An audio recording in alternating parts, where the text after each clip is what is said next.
couple of aspects of geo-targeting that I feel tend to be a little under known. People tend to not be so aware of them. First of all, the one thing we need to be clear about is there are two kinds of geo-targeting.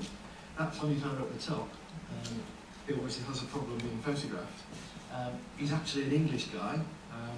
He's on that particular shot, he's based in Paris. Now, if we're going to geo-target to him, what language do we use? He happens to understand French, so maybe we could get away with French. But does he really want French, or would he prefer English? I think one of the issues about user geo-targeting is that people assume that they know more than the user does. And my point would be, let the user choose. And the second part of geo-targeting is actually making sure that the search engines understand which bucket that your website should feature in.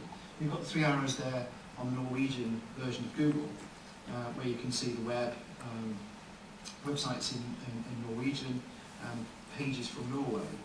There's different areas where a website can appear. One of the things you need to bear in mind is the significant traffic in those deeper buckets. And so it's an aspect that needs to be handled carefully in terms of your overall geo-targeting. So just recapping on that and picking up what that means, targeting users from a geo point of view means things like looking at IP addresses.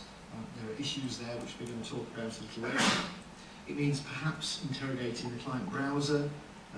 Does that work effectively? Well, one of the problems you've got there is an awful lot of browsers are set to English when that's not the language of the user. So that has its downsides. And then you've got things like drop-downs and cookies.